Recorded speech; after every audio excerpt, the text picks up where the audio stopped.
9장 38절에서 42절입니다. 아리마대 사람 요셉은 예수의 제자이나 유대인이 두려워 그것을 숨기더니 이 일 후에 빌라도에게 예수의 시체를 가져가기를 구하매 빌라도가 허락하는지라 이에 가서 예수의 시체를 가져가니라. 일찍이 예수께 밤에 찾아왔던 니고데모도 모략과 침향 섞은 것을 100리트라쯤 가지고 온지라.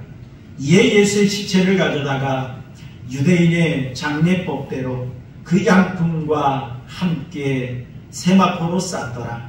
예수께서 십자가에 못 박히신 곳에 동산이 있고 동산 안에 아직 사람을 장사한 일이 없는 새 무덤이 있는지라. 이날은 유대인의 준비일이요 또 무덤이 가까운 거로 예수를 거기 두니라. 아멘. 자, 우리 옆에 사람으로 인사하시겠습니다. 반갑습니다. 주님의 사랑을 사랑합니다. 인사하십니다. 사실 사람이 변한다는 것이 쉽지는 않습니다. 그 사람의 생각, 그 사람의 어떤 신념, 또한 그 사람의 생활 방식이 변한다는 것은 정말 어렵습니다. 하지만 전혀 변하지 않는 것은 아닙니다. 변하는 경우가 있습니다. 그것이 뭐냐면 잊지 못할 경험을 했을 때라든지 아니면 놀라운 체험을 했을 때 그것을 계기로 해서 사람이 변하기도 합니다. 우리 성경에서 예를 찾아본다고 한다면 핍박자였던 사울이 전도자 바울로 변합니다. 사실 이렇게 변한다라고 하는 것은 결코 쉬운 일이 아니었죠. 하지만 다메섹 도상에서 예수님을 만나고 난 후에 핍박자 사울이 변하여서 전도자 바울이 되었던 걸 볼 수가 있습니다. 이처럼 사람이 놀라운 어떤 일들을 체험하면 변화되는 경우가 있어요. 오늘 본문의 말씀을 보면 예수님께서 십자가에 못 박혀 죽으신 후에 일어난 일들을 소개하고 있습니다. 예수님께서 십자가에 못 박혀 죽으신 때는 요한복음 19장 31절 말씀에 나오는 것처럼 이날은 준비일이라 라고 이야기를 합니다. 자, 무엇을 위한 준비일이었나요? 이제 6월절이 시작이 되어집니다. 이제 이날이 지나면 6월절이 시작되는 안식일이 시작되는 그러한 날이었어요. 자, 그런데 그 당시 유대인들은 이 안식일 날에 십자가의 시체를 두는 것은 부정한 것이다 라고 생각을 했습니다. 그래서 빌라도에게 예수님의 시체를 치워달라라고 유대인들이 요청을 했어요. 하지만 그때는 우리가 잘 아는 것처럼 예수님의 제자들이 모두 다 도망쳐버린 상태였습니다. 그리고 그런 상황에서 지금 예수님을 십자가에 못 박아 죽이는 그런 상황에서 선뜻 내가 예수님의 시체를 치우겠습니다. 내가 예수님의 장례를 치르겠습니다. 라고 나서는 자가 찾아볼 수 없는 그런 상황이었습니다. 그런데 오늘 본문 말씀을 보니까 아리마대 사람 요셉과 그리고 니고데모라고 하는 사람이 예수님의 장례를 치르는 내용을 소개하고 있는 걸 볼 수가 있습니다. 여러분, 어떻게 이런 일들이 가능했을까요? 그리고 또 다른 질문을 드려본다면 하나님께서 니고데모와 이 요셉에게 어떤 은혜를 베풀어 주셨기에 이런 일들을 할 수 있었을까라고 하는 걸 우리가 생각하면서 은혜를 나누는 그런 시간이었으면 좋겠습니다. 여러분, 본문 말씀을 보면 예수님께서 무덤에 장사되는 장면을 소개하고 있습니다. 이 기록을 통해서 하나님께서는 분명히 예수님은 십자가에 못 박혀 죽으셨다라고 하는 것이 사람들이 지어낸 이야기가 아니라 역사적인 사실이라는 것을 분명히 밝혀주고 계십니다. 어떤 이들은 예수님이 십자가에 못 박혀 죽으신 것이 아니라 기절한 것이다 라고 하면서 예수님의 기절설을 주장하는 자들도 있습니다. 하지만 분명하게 성경에서뿐만 아니라 유대인 역사책에 기록된 내용을 보면 예수님은 오전 9시에 십자가에 달리셔서 오후 3시에까지 십자가에 달리셨습니다. 6시간 고통을 당하시다가 예수님은 십자가에서 운명하셨습니다. 예수님께서 이미 운명하신 것을 로마 군인들뿐만 아니라 유대인들이 다 확인했습니다. 그래서 양편 강도에게는 아직 죽음이 확인되지 않았기 때문에 그들의 뼈를 꺾어서 죽음을 확인했어요. 하지만 예수님은 그냥 놔둔 것이 아니었습니다. 죽은 것이 확인됐지만 다시 한번 확인하기 위해서 로마 군병이 창을 가지고 예수님의 옆구리를 찔렀습니다. 이를 통해서 분명히 예수님의 죽음을 확인했어요. 그리고 나서 예수님께서 십자가에 죽으신 후에 이제 무덤에 묻히시는 그런 내용을 말씀하고 있는 걸 볼 수가 있습니다. 여러분, 이때에 아리마대 사람 요셉이 장례를 치르게 된 거랍니다. 나섰던 걸 볼 수가 있어요. 여러분, 그렇다면 이 아리마대 사람 요셉은 어떤 사람이었을까요? 우리가 먼저 생각을 해보면 오늘 본문 한번 읽어볼까요? 우리 38절 말씀 함께 보겠습니다. 38절 시작. 아리마대 사람 요셉은 예수의 제자이나 유대인이 두려워 그것을 숨기더니 2일 후에 빌라도에게 예수의 시체를 가져가기를 구하며 빌라도가 허락하는지라 이에 가서 예수의 시체를 가져가니라 라고 말을 했어요. 이 아리마대에 사는 사람, 고향이 아리마대예요. 아리마대는 예루살렘 북쪽으로 약 10km 정도 떨어진 그러한 도시인데요. 사무엘 선지자의 고향이었던 그런 곳이었습니다. 이 아리마대 사람이 그동안 예수님의 제자였지만 유대인들이 두려워서 제자라는 사실을 숨겨왔다고 했어요. 제자인 걸 숨겨왔습니다. 자, 그리고 이 아리마대 이 사람이 이 요셉은 어떤 사람이었느냐? 존경받는 사내들인 공회의 의원이었습니다. 여러분, 마가복음 15장 43절 말씀을 보니까 이 사람은 존경받는 공회원이요 라고 말했어요. 그 당시에 사내들인 공회원은 71명이었다고 합니다. 대제사장을 비롯해서 바리새인들, 사두개인들이 중심이 되어서 약 71명의 사내들인 공회원이 있었는데 그 중에 한 사람이 드는 그러한 사람이었어요. 그리고 많은 유대인들에게 존경받는 사람이었다라고 말합니다. 그리고 또 이 아리마대 요셉은 부자였다라고 마태복음 27장 57절에 말씀하고 있어요. 부자였다. 그리고 선하고 의로운 사람이었다라고 누가복음 23장 50절에서 51절 말씀하고 있어요. 우리 한번 읽어볼까요? 누가복음 23장 50절에서 51절 시작. 공회 의원으로 선하고 의로운 요셉이라 하는 사람이 있으니 그들의 결의와 행사에 찬성하지 아니한 자라.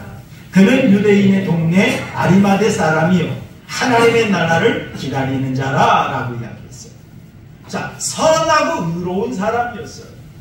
그래서 이 아리마대 사람 이 요셉은 사내들인 공회에서 예수님을 죽이기로 결의할 때 찬성하지 않았던 사람이에요. 반대편을 던졌던 사람입니다. 자, 이러한 아리마대의 요셉이었습니다. 그런데 이 아리마대 사람 요셉이 예수님의 장례를 치르기 위해서 어떻게 했을까요? 우리 마가복음 15장 42절 43절 우리 한번 읽어보시죠. 마가복음 15장 42절 43절 시작. 이날은 준비일 곧 안식일 전날이므로 저물었을 때에 마리마대 사람 요셉이 와서 단골이 빌라도에게 들어가 예수의 시체를 달라 하니 이 사람은 존경받는 공회원이요 하나님의 나라를 기다리는 자라 라고 이야기했어요. 이 아리마대 사람 요셉이 단골이 빌라도에게 들어가 라고 이야기했어요. 여러분, 단골이라고 하는 이 말은 무슨 말이냐면은 감히 뭐뭐하다, 담대하게 뭐뭐하다, 용감하게 뭐뭐하다, 지금 그런 뜻이에요. 지금까지는 이 아리마대 사람 요셉이 예수님의 제자라는 사실을 어떻게 해왔다고 그랬죠? 숨겨왔어요. 그런데 예수님이 십자가에서 운명하시는 그 모습을 목격한 후에 이제 아리마대 사람 이 요셉은 당돌하게 변했어요. 용감하고 담대하게 변화되었던 걸 볼 수가 있습니다. 여러분, 그동안 아리마대 사람 요셉이 왜 예수님의 제자라는 사실을 숨겨왔을까요? 분명 이유가 있었을 것입니다. 예수님의 제자라는 사실을 숨길 수밖에 없었던 것은 그 당시에 유대 사회에서 특히 산헤드린 공회원으로서 예수님의 제자가 된다라고 하는 사실은 자기의 모든 것을 희생하지 않고는 밝힐 수 없는 그러한 분위기였습니다. 예수님의 제자라는 사실이 밝혀지는 그 순간 많은 사람들에게 소외당할 수밖에 없었습니다. 유대사회에서 출교를 당할 수밖에 없었습니다. 유대사회에서 출교를 당하고 나면 직장에 취직할 수도 없어요. 이웃과 관계를 맺을 수도 없어요. 심지어 자기가 그동안 쌓았던 모든 지위, 재물 다 박탈당할 수밖에 없는 그런 상황에 있었습니다. 그러다 보니까 그것이 두려웠던 거죠. 그것이 무서웠습니다. 그래서 예수님의 제자라는 사실을 그동안 숨겨왔던 것입니다. 그런데 예수님의 십자가에서 못 박혀 죽으시는 모습을 목격한 후에는 사람이 완전히 변화되었어요. 담대하게 당돌하게 나아가서 예수의 시체를 달라 내가 장례를 치르겠다라고 말할 수가 있었다는 사실입니다. 그리고 이 아리마대 사람 요셉은 예수님의 제자임을 밝힐 수가 있었습니다. 여러분, 38절 말씀을 보니까 이제 빌라도에게 가서 예수님의 시체를 달라 요청했습니다. 그리고 그 시체를 가져갔습니다. 이런 것 공개적으로 내가 예수님의 사람이라는 걸 드러내는 거예요. 그동안은 숨겨왔고 그동안은 감춰왔었는데 이제는 공개적으로 드러내는 겁니다. 여러분, 예수님의 시체를 가져가는 것 비밀리에 할 수 있었을까요? 그 당시의 분위기에는 비밀리에 할 수 있는 일이 아니었습니다. 그런 상황에서 아리마대 사람 요셉이 예수님의 시체를 가져간다라고 하는 것은 자기가 예수님 편에 있는 사람이라는 것을 밝히는 거예요. 드러내는 겁니다. 그리고 우리 39절 한번 읽어볼까요? 요한복음 19장 39절 함께 봅니다. 시작. 일찍이 예수께 밤에 찾아왔던 니고데모도 모략과 침향 섞은 것을 100리트라쯤 가지고 온지라 라고 말했습니다. 이 니고데모라고 하는 사람은 우리가 요한복음 3장에서 살펴보았던 사람입니다. 이 니고데모도 바리새인이었습니다. 유대인의 지도자였습니다. 아마 제가 볼 때는 산헤드린 공회원 중에 하나였던 것 같습니다. 자, 그런 상황에서 이 니고데모가 요한복음 3장 말씀을 보니까 다른 사람들에게 눈이 띄지 않도록 한밤중에 예수님을 찾아왔습니다. 그러면서 예수님에게 말합니다. 라삐요, 우리는 당신이 하나님께로부터 온 사람인 줄 믿습니다.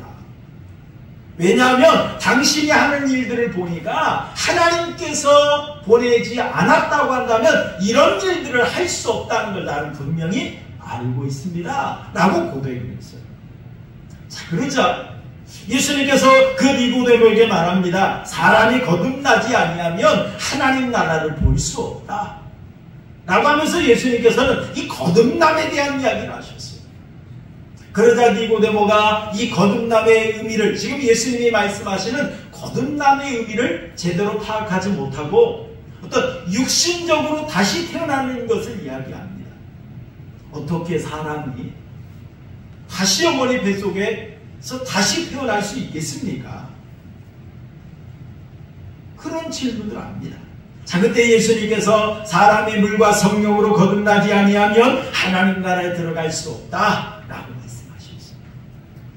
물과 성령으로 거듭나야 된다 라고 하는 걸 예수님이 말씀하셨고요. 그리고 요한복음 3장 16절 우리가 잘 아는 것처럼 하나님이 세상을 이처럼 사랑하사 독생자를 주셨으니 이는 그를 믿는 자마다 멸망하지 않고 영생을 얻게 하려 하십니다.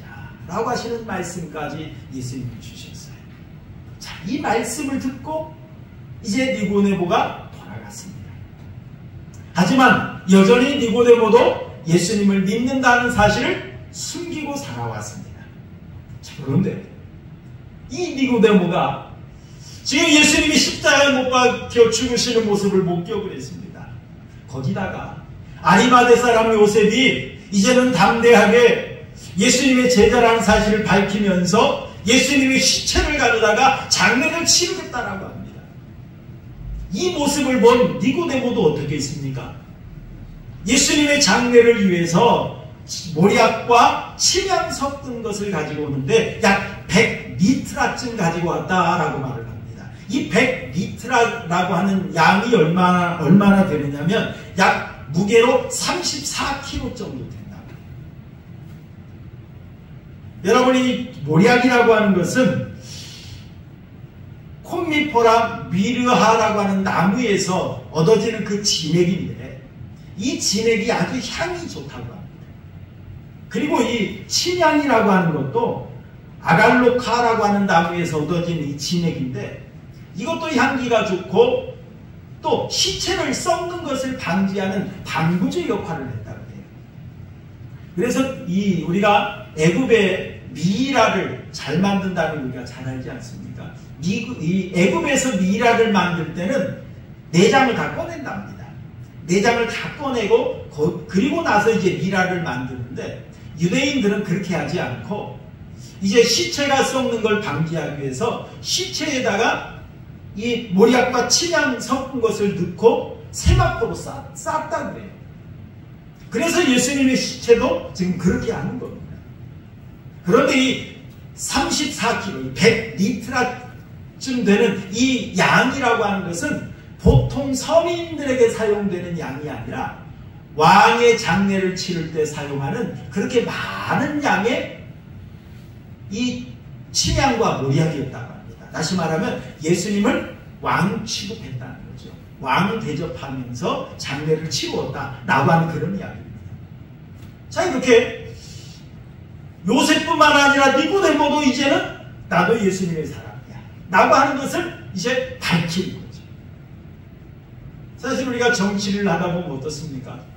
줄서기를 잘해야 돼요. 그런데 이 줄서기 할 때 정치인들이 자기 의사표시를 분명히 하지 않습니다. 왜? 혹이라도 불이익을 당할까봐. 이쪽에 있는 것처럼 이쪽에 있는 것처럼 애매하게 표현을 합니다. 왜요? 자기 손에 안 보이고. 그런데 지금 이 요셉과 니고데모는 어떻습니까? 이제는 예수님의 장례를 앞에 놓고 분명히 나는 예수님의 사람입니다 라고 하는 걸 밝히는 걸 볼 수 있어요. 그리고 이 요셉은 어떻습니까? 자기의 소중한 것을 예수님을 위해서 내어드렸습니다. 우리 41절, 42절 함께 보겠습니다. 요한복음 19장 41절, 42절 함께 봅니다. 시작. 예수께서 십자가에 못 박히신 곳에 동산이 있고 동산 안에 아직 사람을 장사한 일이 없는 새 무덤이 있는지라. 이날은 유대인의 준비일이요 또 무덤이 가까운 거로 예수를 거기 두니라 라고 말했습니다. 그 당시 이 무덤을 바위 속에 바위를 판 그 무덤을 사용했다는 거예요. 그런데 그 당시에 이 유대인들이 장례를 치를 때에 일반 서민들은 그 새로운 무덤을 만드는데 많은 비용이 들었다고 합니다. 왜냐하면 그 무덤을 바위를 파서 무덤을 만들어야 되기 때문에 돈이 많이 들었대요. 그러다 보니까 남들이 사용하던 무덤을 청소해서 새롭게 재사용하는 그런 일들이 많았고요. 부자들은 그렇게 하지 않고 새롭게 무덤을 만들었답니다. 지금 이 아리마대 사람 요셉은 부자였다고 그러죠. 그러다 보니까 무덤을 만들었어요. 그것도 누구를 위해서? 마태복음 27장 59절에서 60절 말씀을 보니까 자기 새 무덤에 넣어두고 라고 말을 했어요. 자기를 위해서 무덤을 새롭게 만든 거예요. 그런데 여기는 아무도 지금까지 장례를 치러본 적이 없는 새로운 무덤이에요. 이 무덤을 지금 예수님에게 내어드린 거예요. 지금 예수님을 위해서 그 무덤을 내어놓았던 것입니다. 이러한 요셉의 헌신은 이사야서 53장 9절 말씀에 대한 성취였던 것입니다. 우리 한번 읽어볼까요? 이사야서 53장 9절 함께 봅시다. 시작. 그는 강포를 행하지 아니하였고 그의 입에 거짓이 없었으나 그의 무덤이 악인들과 함께 있었으며 그가 죽은 후에 부자와 함께 있었도다 라고 말했어요. 이 말씀은 700년 전에 하나님께서 이사야 선지자를 통해서 주셨던 그 말씀에 대한 성취의 역사였던 것입니다. 여러분, 지금 이렇게 이 아리마대 사람 요셉과 니고데모가 예수님의 장례를 치루었습니다.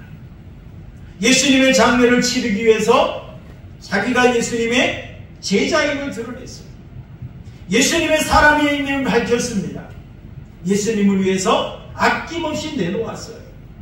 그런데 그전에는 예수님의 제자라는 사실 자체를 숨겨왔던 사람들입니다. 여러분, 어떻게 이런 변화 역사가 일어날 수 있었을까요? 어떻게 이들이 이렇게 새로워질 수가 있었을까요? 여기에는 놀라운 계기가 있습니다. 하나님께서 그들에게 주신 은혜가 있습니다. 여러분, 십자가를 통해서 예수님이 하나님의 아들이라는 사실을 확신했기 때문에 그렇습니다. 여러분, 그동안 그들은 예수님의 제자였어요. 하지만 이 유대인들이 두려웠습니다.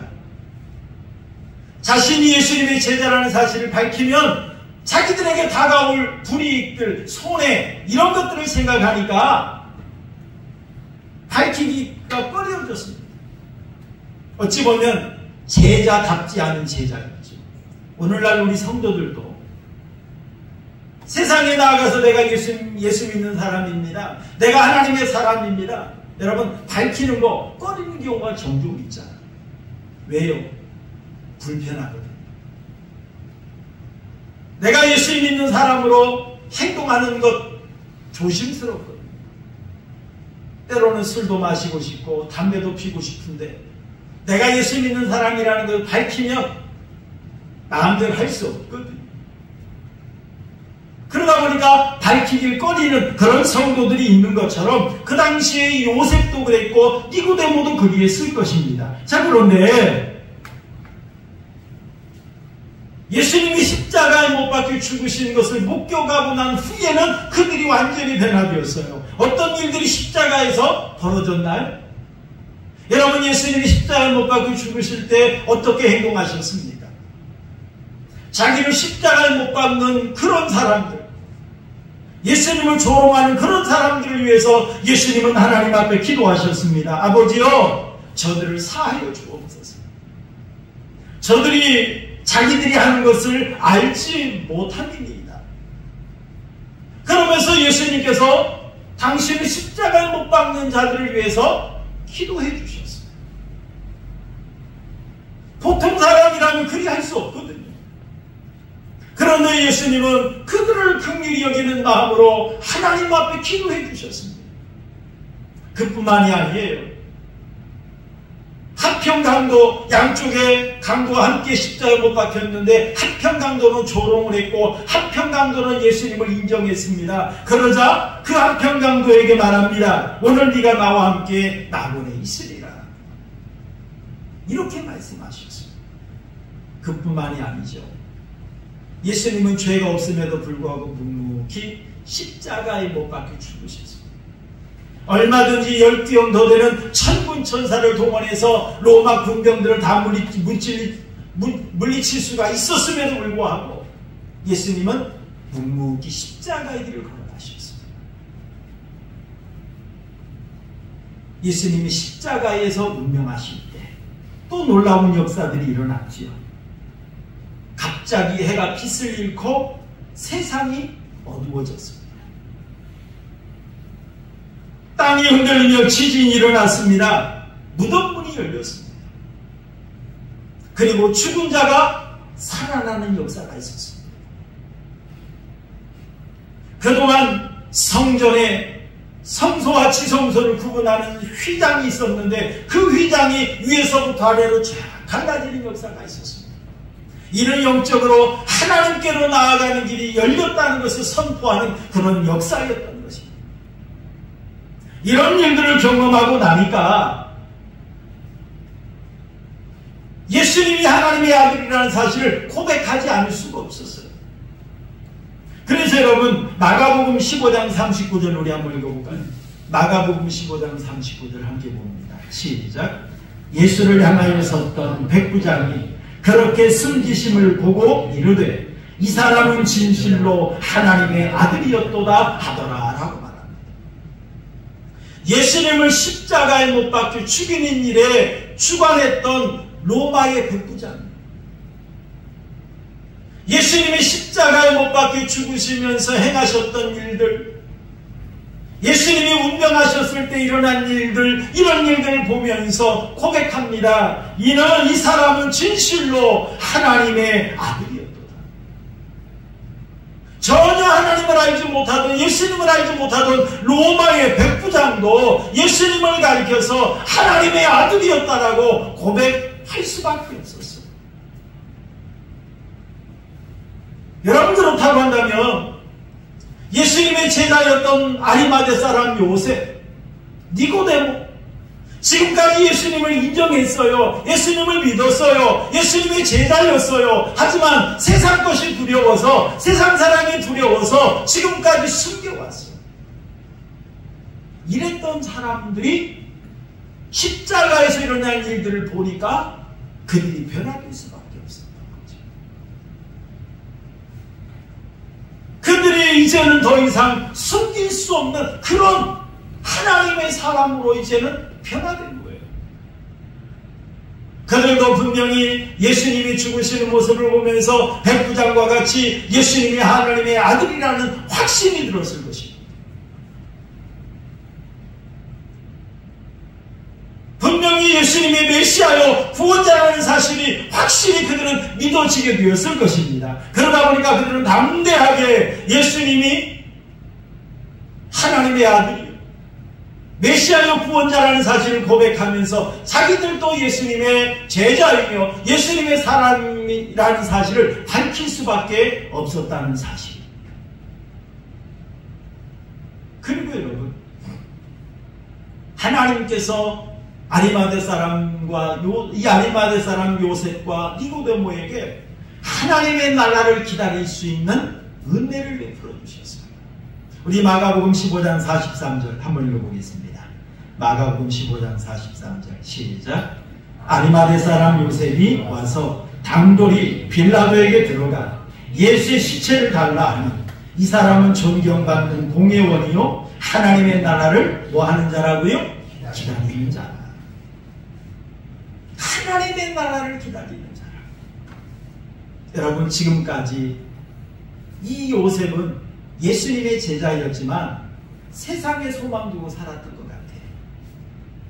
그렇기 때문에 예수님의 제자라는 사실이 밝혀지면 지금까지 자기가 세상에서 누려왔던 거 다 빼앗길 수밖에 없거든요. 잃어버릴 수밖에 없거든요. 그것이 두려워서 밝히지를 못했던 겁니다. 자, 그런데 이제 예수님이 십자가에서 운명하시는 그 모습을 목격을 하고 예수님이 운명하실 때 일어날 일들을 체험하고 나니까 이제는 예수님이 하나님의 아들이라는 확신이 들었어요. 예수님이 메시아요 구원자라는 확신이 들었어요. 그뿐만 아니라 하나님의 나라가 있다는 걸 확실히 믿어지게 되었어요. 그래서 하나님의 나라를 기다리는 자가 될 수가 있었다는 사실입니다. 이 세상이 전부가 아니라 하나님의 나라가 있습니다.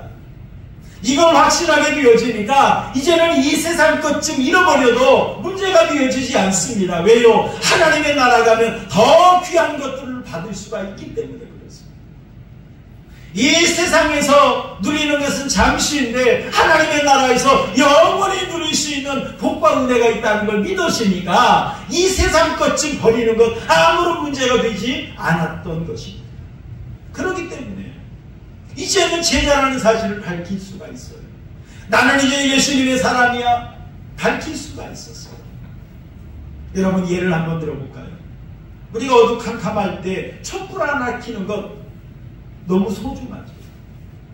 그런데 여러분 아침에 해가 뜨면 촛불이 소용이 없어요. 소용이 없어요. 아침에 해가 뜨면 세상이 환하기 때문에 그까지 촛불 켜봐야 효과가 없다는 거죠. 그런 것처럼 여러분 이 세상에서 누리는 것들 우리가 볼 때는 커 보여요. 부자가 되고 세상에서 성공하고 인기를 누리고 권력을 가지고 누리는 것 어찌 보면 어린아이 소꿉장난하듯이 이 세상에서 우리가 볼 때는 그것이 지금 커 보여요. 대단해 보여요. 그러나 여러분 하나님 앞에 가면 하나님 나라에서 이러한 것들은 어찌 보면 쓰레기 같은 것일 수도 있습니다. 보잘것없는 것일 수 있어요. 왜요? 하나님 나라에는 이 세상과 비교할 수 없는 놀라운 것들이 주어지거든요. 그러다 보니까 지금 이 요셉과 니고데모는 지금까지 그것이 전부인 줄 알았는데 그것이 소중한 것인 줄 알았는데 이제는 하나님의 나라가 있어요. 이걸 알게 되니까 이걸 믿어지게 되니까 이 세상 것쯤 이제는 과감히 버릴 수 있는 거예요. 여러분 요한복음 14장 2절 3절 우리 한번 읽어보시죠. 요한복음 14장 2절 3절 시작. 내 아버지 집에 거할 곳이 많도다. 그렇지 않으면 너희에게 일렀으리라. 내가 너희를 위하여 거처를 예비하러 가노니 가서 너희를 위하여 거처를 예비하면 내가 다시 와서 너희를 내게로 영접하여 나 있는 곳에 너희도 있게 하리라 라고 말씀하셨어요. 사랑하는 성도 여러분 이 세상이 전부가 아니라 하나님의 나라가 있다는 사실을 믿으시길 바랍니다. 예수님께서 이 세상을 떠나시면서 약속하셨어요. 내가 너희를 위하여 거처를 예비하러 간다. 내가 마련할 그 거처 하나님의 나라 집인데 거기에는 거할 곳이 많다 라고 예수님 말씀하셨어요. 여러분 마태복음 26장 64절도 함께 보겠습니다. 마태복음 26장 64절 시작. 예수께서 이르시되 네가 말하였느니라. 그러나 내가 너희에게 이르노니 이후에 인자가 권능의 우편에 앉아있는 것과 하늘의 구름을 타고 오는 것을 너희가 보리라 하시니라고 말씀했어요. 예수님께서 하나님 보좌 우편에 앉아 계시고 하나님의 나라에서 그리고 구름 타고 다시 우리를 데리러 오실 것을 예수님께서 약속해 주신 그런 말씀입니다. 사랑하는 성도 여러분 하나님께서 요셉과 니고데모에게 십자가를 통하여서 놀라운 은혜를 체험하게 하셨어요. 십자가를 통하여서 예수님이 하나님의 아들이라는 사실을 확신히 믿게 해주셨습니다. 십자가를 통하여서 하나님의 나라에 대한 소망을 갖게 해주셨습니다. 그렇기 때문에 이 은혜를 깨달은 그들은 이제 당돌하게 예수님의 제자임을 밝힐 수가 있었어요. 당돌하게 예수님의 시체를 요구할 수가 있었어요. 예수님에게 가장 소중한 것을 드릴 수가 있었던 것입니다. 사랑하는 성도 여러분 이러한 은혜를 베풀어 주신 하나님께서 우리에게도 동일한 은혜를 베풀어 주셨다는 사실을 여러분 믿으시기를 바랍니다. 여러분 어떻게 우리가 예수님을 믿게 되었습니까? 우리가 어떻게 하나님의 사람이 되어서 오늘도 하나님 앞에 나와서 예배할 수 있었습니까? 어떻게 우리 하나님의 귀한 직분을 맡은 사명자가 될 수가 있었습니까? 우리가 남들처럼 지혜로워서 그것이 가능했나요? 아닙니다. 십자가의 은혜를 통하여서 요셉과 니고데모에게 하나님께서 하나님의 아들이라는 예수님이 하나님의 아들이라는 사실이 믿어지게 하셨던 것처럼 우리에게도 믿음을 심어주셔서 예수님이 하나님의 아들이요, 예수님이 구원자요, 예수님이 메시아라는 사실을 우리에게 믿어지게 해주셨다는 사실을 여러분 믿으시길 바랍니다. 하나님께서 우리에게 말씀을 통하여서 하나님의 나라가 있다는 사실을 우리에게 믿어지게 해주셨어요. 하나님께서 하나님의 은혜를 우리에게 알게 하시고 깨닫게 해주셔서 그 은혜 감사함으로 우리가 시간 모여서 예배하고 사명 감당할 수 있게 해주셨다는 사실입니다. 이 은혜가 얼마나 귀한지요. 여러분, 이 은혜가 없었다면 우리는 믿을 수 없는 존재예요. 이 은혜가 없었다면 우리는 하나님 앞에 오늘도 나와 예배할 수 없는 존재예요. 이 귀한 은혜를 하나님께서 우리에게 베풀어 주셨어요. 그래서 우리가 이 은혜 받았기 때문에 예수님을 하나님의 아들로 인정하고 나의 주님으로 인정하고 나의 메시아로 인정하고 오늘도 우리가 예배하는 겁니다. 이 하나님의 귀한 은혜 받았기 때문에 하나님 나라 소망하면서 우리가 하나님 나라 소망하면서 우리가 살아가는 거예요. 그리고 우리가 살아가는 것입니다. 여러분, 이 은혜를 기억하면서 이제는 우리도 어느 곳에 가든지 담대하게 나는 하나님의 사람입니다 고백하며 살아가는 우리 성도님들 되시길 바랍니다. 어디를 가든지 나는 이제 하나님의 사람으로, 나는 하나님을 따르는 자요, 하나님의 일꾼입니다. 여러분 고백하면서 하나님 앞에 충성할 수 있기를 주님의 이름으로 축원합니다. 그리고 여러분, 하나님 나라를 소망하면서 이 땅에서 하나님 나라를 누릴 뿐만 아니라 하나님 나라 확장을 위해서 헌신하며 충성하는 우리 하은교회 성도님들의 삶이 되시기를 주님의 이름으로 축원합니다. 우리 말씀